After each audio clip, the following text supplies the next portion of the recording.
Whoa, whoa, whoa, whoa! Greetings and salutations, my brother from another mother. Welcome back to another gameplay commentary from your boy, Wings of Redemption.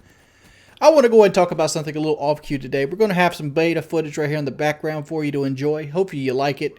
Sorry about the map is the same as the last one, but there's only like 4 maps in rotation when the beta was out, so they're pretty much all going to be about the same. I mean, just different scores. I think I busted almost a 70 bomb out on this one. Very good game. Had a lot of time, had a lot of fun playing this game. But I want to talk about something a little bit more important than actual Call of Duty. I want to chime in on some things that's been going on in the actual social media, and I'm hoping you guys will follow me. Alright, there's a couple issues. I'm hoping to address both of them in this video, so I'm not going to spend a whole lot of time on each one of them. But I just want to get my say out there and get what I wanted to think. First one is the shooting that happened a week or so ago, a couple weeks ago.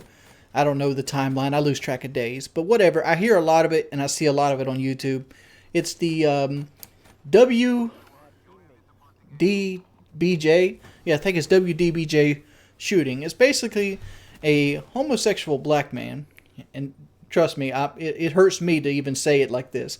A homosexual black man shot 3 white people, and he filmed himself doing that. And I don't like putting it that way because it's not really that. That's the issue they want you to make it to be. They want it to be a gay black man shot white people, which is exactly what happened, but they want it to be a race issue, which if you read his manifesto, or what I've seen of his manifesto, he seemed more like he liked to play the victim than he liked to play the race card. He liked to say other people were racist to him, but nowhere in his manifesto said he was a racist. So when this trends into me, and I see people like Fox News, and I see people like Mike Huckabee on the TV wanting to turn this in to something it's not. You know what these guys want to turn this into? They want white Republicans want to be able to point their finger and be like, that's the black Dylan Roof. Plain and simple. I'm going to call it like a motherfucker see it. They want this to be a race issue. Other than, you picked on me, I'm tired of this, I'm just mentally fucking unstable. That's what they want it to be. And this is not the issue of this altogether. I just wanted to point that out to go into my next issue. My next issue is guns. For most people know, I am a Libertard. Libertard. And I got that way from experience, not by choice. The reason I say that is because, like, the things I align myself with happens to fall into the liberal movement, but I feel like I have a free thought. I don't like to label myself because in that free thought, I can decide for myself what policies I like and don't like. I don't go to somebody based on a name. If they have something I don't like, I try to pick the lesser of the two evils. With that little thing aside, let's talk about gun control. For most of you know, I am an advocate of guns. I enjoy guns. I own a lot of guns. I mean, at my height, I own something like 30. I currently own something like 12. And owning so many guns and enjoying so many guns automatically doesn't make me a mass killer. But it also doesn't make me an advocate for everybody to have a gun. Hold up here before your head explodes. Don't be like, oh, he's trying to be like Obama. He's trying to take my guns. No, I'm not trying to take your guns. I like guns just as much as the next person like guns. I love guns. I love shooting guns. I love the way they make you feel. They make you feel powerful. But I also don't like the fact that they have no regulations on them. Well, what do you mean? What do you mean no regulations? Let's look at it in the form of a car. One of the outstanding things you hear people talk about all the time is cars kill more people than guns, which is true. And why don't you treat guns like cars? You know, because it looks like everybody has access to them. Why don't you treat guns like cars? What do you have to do to get a car in America? You have to take a class. You have to pass a written test. You have to take an obstacle course test. I'm using the word obstacle course to make it sound like it's bigger than it is, but a road test. You have to take a road test with a police officer, and then that person has to, like, sign your name off. At least in South Carolina. I don't know if it's everybody. In South Carolina, a police officer rides with you. There's one at the DMV. And they have to pass you off. So, and then, if you want to drive, you got to maintain some sort of insurance on your car. Let's flip it over to guns. Something that's just as deadly. Something that can be used irresponsibly. But what do you have to do to own a gun. You have to pass a background check, and you have to be of a certain age. All right. As I said before, I've owned 30 firearms in my life, 30 plus firearms. I lost count. I've traded, I've sold, I've done multiple times. Most of my firearms are really cheap World War II replicas or actual authentic World War II rifles. But owning this many firearms, I've took somewhere along the lines of probably 20 or so background checks. I've passed them all. And this is coming from a person that had social phobia. In my life, I was diagnosed with social phobia. And that right there didn't deter me from actually getting a firearm. I have no prison record. I've never been in trouble with the law. Any major trouble, traffic violations, at school zone bullshit and stuff like that. But I've never been in major trouble with the law. I'm usually a person that's to myself. I'm a homebody. So I'm pretty much clear, okay to go. They didn't check to see if I was stable. They didn't check that there was no tests I had to take. I didn't have to prove I was going to use the firearm on a well-educated level. They didn't even know if I could use the firearm. My first rifle I bought was a Remington 700. It was a synthetic stock, 7mm belted Magnum. I still have that rifle today. I call it Samantha. The very first rifle, I bought it from Walmart. And when I bought it in Walmart, they wouldn't sell me the ammunition with it. So what had happened is they had a guy walk me to the front door. They handed the rifle in the box to me at the front door. I went and put it in my truck, walked back in, and I bought the ammunition for it. That was the regulation. They put it in there. Why did I buy that rifle? The first rifle I bought was I was getting really into Call of Duty 4, and I really liked the R700 in Call of Duty 4 because I was like, Ghost Warrior, sniper, Ghost Warrior. And I really wanted a Remington 700. That's where I first started getting into it. And it's because of the video games I was playing. It's not because I wanted to kill people or shoot people. I owned a 1022 at the time, but that was a gift. I'm talking about the very first weapon I bought. And I really wanted a big, powerful hunting rifle. And like the first time I got it, I started playing with the slide. It would be probably another 4 years before I actually shot the thing. And after that fact, it would probably be another, not 4 years after that, but in that time period, 4 years, 3 months or so, before I actually took precautions to learn how to use it safely, how to store it, how to put the lock on it, things of that nature. And nobody gives a shit. When you see somebody, when you see people wanting better gun control, this is what we're talking about. This is what they're talking about. They're not trying to talk about taking guns out your hands. I don't want to take guns out of anybody's hands. I don't want to break the Constitution. There's a reason why we have to have guns. There's a reason why it's a mandate in the Constitution for us to have guns. And it isn't for hunting. It's for tyrannical governments. That's the reason it's there. But you can be responsible with it. And that's what most people are doing. And the reason that people fight back tooth and nail because of this is because of gun manufacturers. This country has been at war almost every year of its existence. And the people that mainly exist or mainly benefit from people buying multiple guns like me or wars are people like Winchester, or people like Remington, or people like, Sig Sauer. These are the people that really benefit from these weapons, and they buy politicians to keep the requirements low. What's to say I wasn't just wanting a rifle that I played with in Call of Duty? What's to say that, I got picked on and now I had a high-powered weapon capable of piercing body armor? All of a sudden, I'm a liability. Turns out I wasn't, but they didn't know that. They just sold me the rifle. Why? Because they wanted to sell. Remington put a little bit more profit in their pocket. I got the rifle I wanted, and there was no safeguard against it.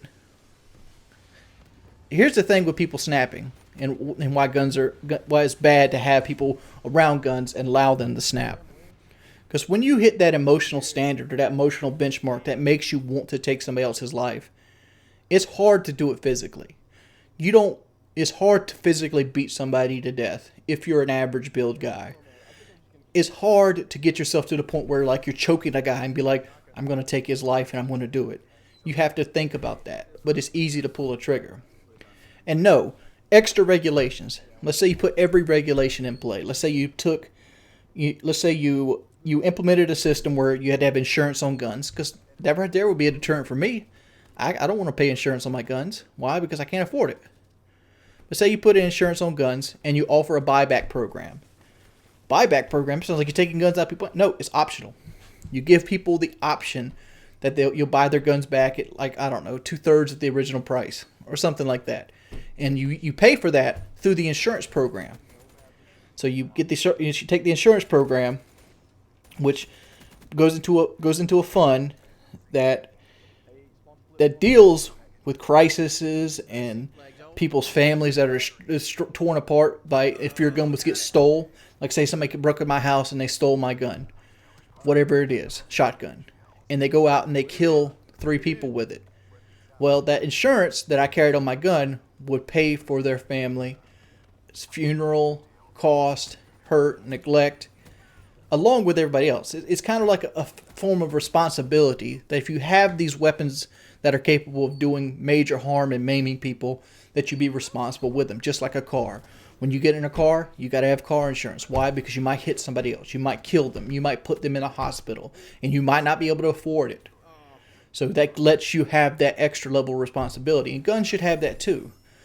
But you also should offer a buyback program for people that might have a bunch of guns they don't want. They come on hard times. Instead of selling them to a pawn shop or a gun show where you don't have background checks, you sell them back to the government. Now the government can regulate them. They can take guns out of the actual circulation, just like money. You know, government burns money. They also burn guns. And this will slowly trickle down and eliminate some of the 300 million guns that are actually in the United States. And even with all that in play, you can still buy guns.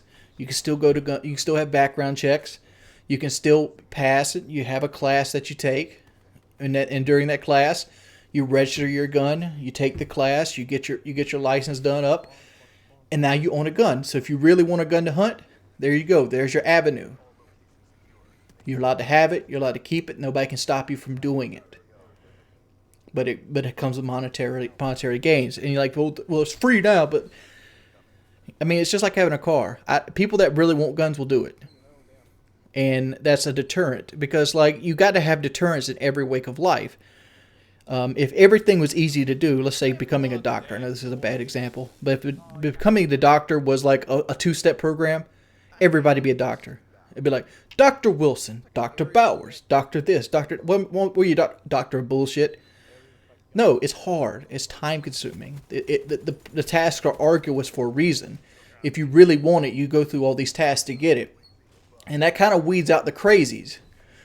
Because if you go into a classroom and, you act like a psychopath or a manic depressant or things like this, and you take this class, be it however long the class takes, a week, 8 hours, whatever it might be, it gives you more chances to weed out people that might not be responsible gun owners.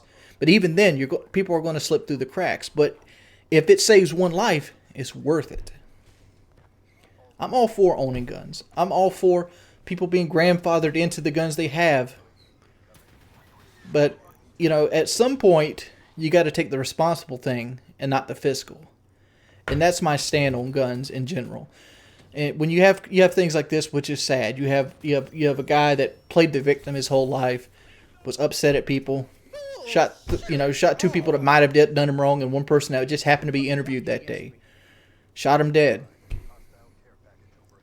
He couldn't have beat them all to death, but I'm not advocating for him like to not have a gun. The reason is because I see the other side of it too. I see that, a 60-year-old man can't protect his wife when three 20-year-old men break into his home. You get old. You're not always a physical specimen. You're not always the best UFC fighter in the world.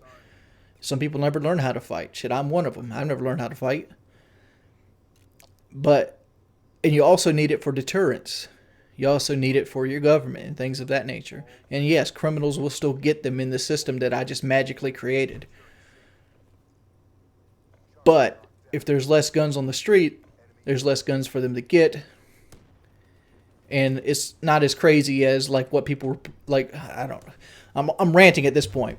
But I heard a fucking rant back when there was a mass shooting And the guy was, I think this was in Louisiana. A guy got up and shot like 3 people. I've forgotten the number of people he shot, but he got up in theater, shot 3 people. And the first thing I seen was like, I think it was Bobby Jindal stood up and goes, you know, if concealed carry was allowed in the theater, if concealed carry was allowed in theaters? So come on, here, this scenario. This is coming from a guy. I can shoot. I own guns. I've been around guns since I was 10. I'm not terrified of them. I can shoot. I don't know if I could shoot under pressure, but I could shoot. If I had to step up in a theater, let's say I had my 1911 with me, and this guy gets up and starts opening fire. And then in a black theater now that's got loud stereo sound, the theaters get loud, so he's opening fire, people are screaming, running, panicking. I'm going to pull my pistol out. And let's say 2 other guys pull their pistol out. Now there's 4 guys with their pistol out, randomly firing while people's trying to run for exits. This is the answer? That's not the answer, dude. The answer is you catch that motherfucker through a system or a filter system as best as possible and pick up the pieces afterwards. That's the only system that you can have. We have 300 million plus guns in this country. We're not getting rid of them. There's no going to be Obama's going to take our guns. It's not going to happen. They'll do a buyback program, but legally they're not going to come in and force the guns out of your hands. But that's not the fucking answer. And if you look at the way law enforcement's going, the less guns on the streets, the more credibility they have to not be as violent. I don't know. What do you guys think? Let me know in the comment section below. Let's have a conversation.